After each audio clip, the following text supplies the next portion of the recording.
guys. Um, yeah, I have some explaining to do. I know I really do. I know I do. Um, yeah, I've been resting so much with the Lord recently, and I've really just been like taking some time to understand like why exactly am I doing this channel. Every time I'm meant to like post like or say something on social media, like whenever I'm meant to do the work that I'm meant to do, all of a sudden I feel this resistance from the devil. And I had to literally take some time, pray about it, and just understand like what's the Lord's heart for this YouTube channel and what's my heart for this YouTube channel. And I know that you guys have been waiting. But I can tell you that something exciting is coming up. I promise you, it's part two of the story. And then I'm also going to start to share about my struggles of being a Christian. Telling you guys like one of the things that I definitely struggled with on my journey and how I was helped by and what helped me to get over those struggles. But for today, I just wanted to do Q&A. I promised to do a Q&A for my last video. I don't know why, but something interesting really happens every time I have to share my testimony. I get anxious. I start thinking that people won't watch it. And funny enough, the proof is there that people love my content, that my content is actually really good. But the devil has a really interesting way, and he knows me so personally, of him doing this. And I give him way too much credit than he needs. And him and my flesh are buddies. Like they really know how to work with one another. So that's been part of the delay, and I'm so sorry. Like I really have to take some time and make sure that I sort myself out first before I try and like speak about anything on social media. I need to make sure that my heart is coming from the right place. I need to make sure that I am actually doing this in the name of the Lord and not for my own human glory, which is something I actually discovered, and that was the source of my anxiety. Oh, okay, I'm anxious because I think that people are not gonna like it. Why am I actually doing this channel? That whole reasoning of me being anxious is actually coming from the fact that I want people to affirm me. So I had to repent of that, and it was just like, whoa. But today I wanted to answer a few questions about from the previous video. So if you watch the videos, you would know that I did these three things. I went to a Christian school. Both primary school and high school, both of them were Christian. I went to church. I got confirmed. I literally did everything. I even went to church camps. I did this and this and this and this. But here's the interesting thing about all of those experiences that I was like, all of them. Never once did I feel like there was someone who is teaching me to build a relationship with God. All that going to a Christian school helped me with was gaining the knowledge of the Bible. And even then, the knowledge that I gained was still not enough. Today, I'm finding out things that I never even knew were even in the Bible. For example, I didn't know that Noah had to wait 120 years. I didn't know that I didn't know that the transfiguration happened. I didn't know that Jesus saw Moses and Elijah live jive. And you can imagine how crazy it must have been when I found out that for the first time. And mind you, these are things that happened within the past 2 months. Within the past 2 months, I found those out. So they were good with giving me information. They were really, really good with giving me information. I remember those stories, but I don't remember them in detail. I remember Jesus' death, his resurrection. I know what happened basically when he died, but I didn't know that it was that severe. I found that out in April. I know that it was suffering, but there's just a different way that it hits you once you have a relationship with God. There's all these different Bible stories hit you differently once you have a relationship with God. And I was speaking with a friend about this, right? And at first, my answer to this question was going to be no, going to a Christian school didn't help me at all. 1, 2, 3, 4, 1, 2, 3, 4, until I heard her side of the story. And she explained how it actually helped her. So it might have not helped me in any, if you think, it might not have been very beneficial to me it was beneficial to her for a certain reason. So each person has different experiences of their Christian schools. um yeah, for me, yeah, I like, I'm thankful for the teaching that I received there, like in terms of like school, growing up there. I'm very thankful. But I, whether I came from a Christian school, whether I came from a Christian school, whether I didn't, that was something that God was going to decide. And He had His reasons for putting me in a Christian school. I can't say now that, yeah, it would have been like better if He just didn't, because it made no difference. There was a reason why He put me there. I had to learn all of those things again. And I have a new, refreshed faith. Every time I learn something that I know was in the Bible, like, I just get amazed, like, at how it was done. So yeah, that's something that you need to remember. Something very, very, very, very, very, very important. um and also, like, it doesn't mean that me going to a Christian school definitely helped me. Like, it doesn't mean that going to a Christian school is the only way you can learn about God. God works in mysterious ways. People who have never been in Christian schools know about God today. There are people who grew up Muslim and they know about God today. There are people who grew up Hindu, Buddhist, what. They've never heard about, they've never even heard the word Jesus before. But somehow they became believers. That's one thing you should keep in mind. So after I got saved, I started getting these convictions to check out things that didn't match up with the identity that God had given me. It started with friends, then it moved on to music, then it moved on to don't wear this, don't, like, it just moved on into different things. But those convictions were not Him trying to force me, it was Him trying to lead me into a better place. It felt like a little push. Okay, watching this TV show doesn't make you feel comfortable, then don't watch it. That was all it was for me. Same thing with music, same thing with some friends where I didn't feel comfortable with continuing those friendships, so they had to end. And after that, like, after I had removed those things, He started affirming me. He started telling me, you're beautiful, 1 2 3 4. He started telling me the type of person that I am. And I knew that it was Him telling me, because there was no way that a voice like that could originate from me. I never thought of myself as beautiful. Even today I still forget, yeah, guys, I am a very beautiful girl. And I still do forget. Like, I still forget. And it's Him who reminds me. It's Him who gives me my identity. This is the very important part. As much as I want to be confident in myself, I cannot, because what I base my confidence in is not based on what God it's not based on God or godly things. I put my trust in different things. If I put it in academics, if I fail that test, I'm gonna be done. But God tells me that even without that test, I'm gonna rise you up, I'm gonna build you, I'm gonna make you this great servant of mine. So yeah, he really started changing me to start fitting what His word said. And His word was really encouraging me to become this different person and do things differently, and want to turn away from my sin, because I really wanted to be in His presence. I wanted to be with Him. So it was either lose that low self-esteem that you have about yourself, and follow me, or stay there and I walk away. Yeah, it's a growing process, because still, even today, I still have to question myself, what is my identity, what am I still doing? Like, I have to go through the whole process of asking myself, who am I? Who does God want me to be? Who does God call me to be? It's very important to realize that I am putting my trust in God to tell me who I am. And because He is so consistent, and because He is so faithful in this, He doesn't change. If you look at all of the things you build your self-esteem on, those things can disappear, they can change, they can leave. If you look at all of those things and then compare them to the faithfulness of God and the characteristic of God, God is a lot more consistent. You can wake up and trust that God will be there. And you can go to sleep and trust that God will be there.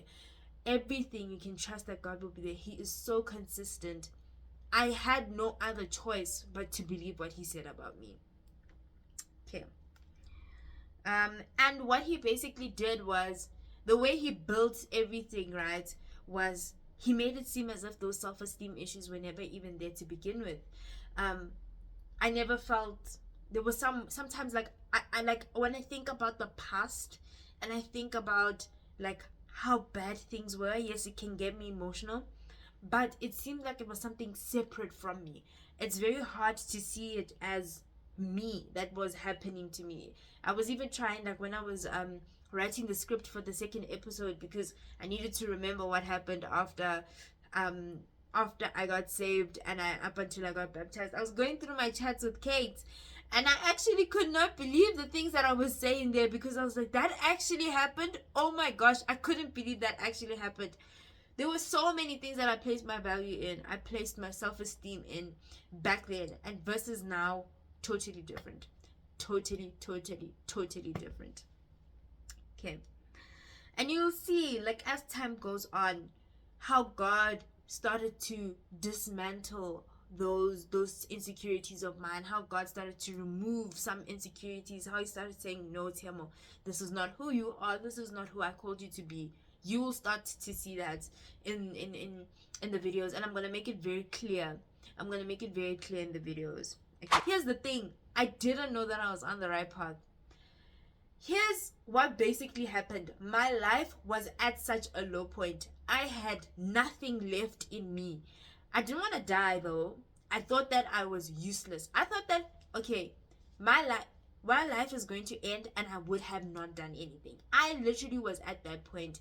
I was literally at that point where, like, if I died, there would only be my parents at my funeral. And what would they even say about me? That I'm an academic star, but I'm this academic star that studies for exams the day before. Like, I literally gave up on life. Like, I literally had given up on life at that point. This is important. I was not suicidal at that point. I was just not there. I was just not present. So, when I finally realized, Hurry, the only way is God. And by the way, like, I tried everything. Boys weren't doing it. School wasn't doing it. Instagram self-improvement tips. Nothing was working.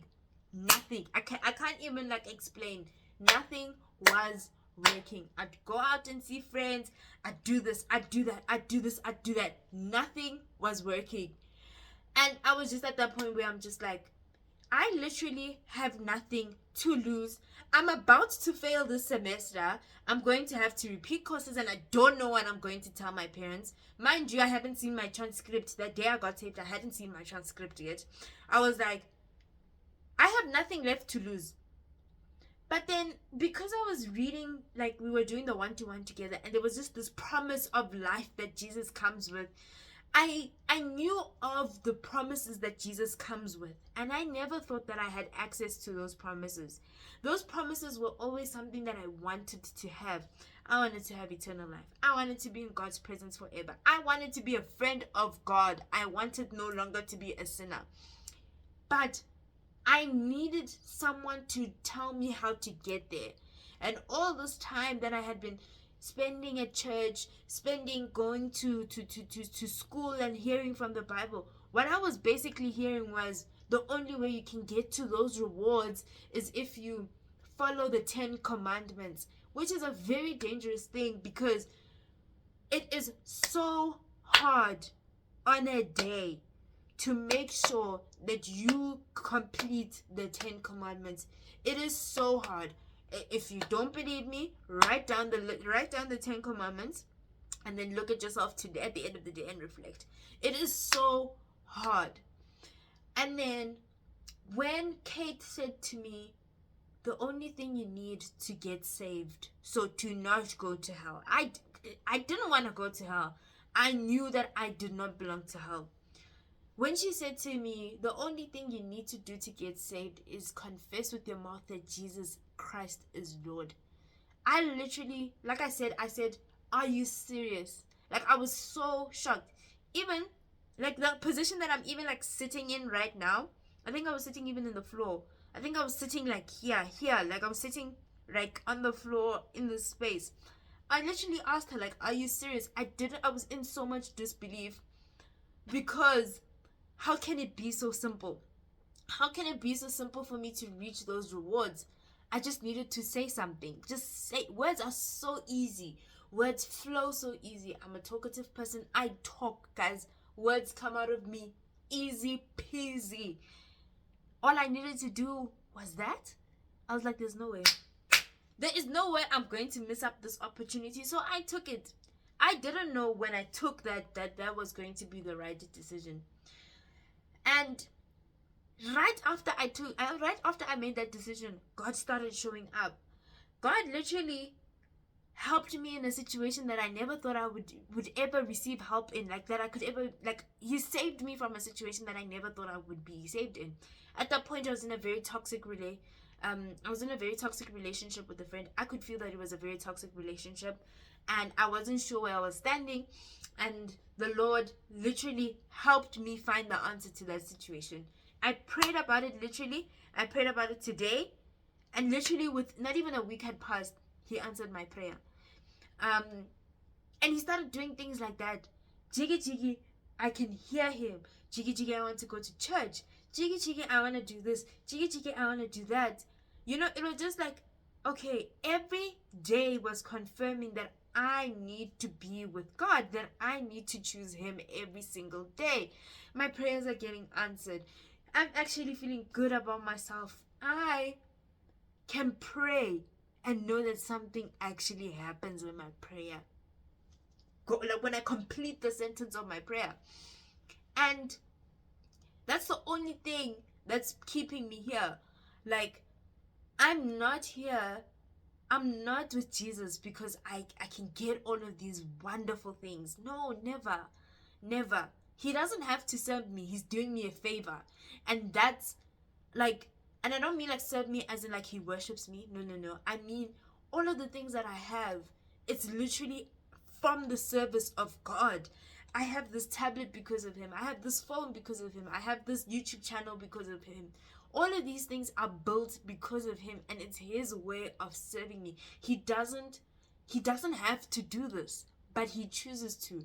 And the reason why he chooses to do this is because he loves me so much. Guys, if I can tell you the rubbish of a person that I am, you wouldn't even believe me. Some of you wouldn't even believe me. I was still, like, humbly so.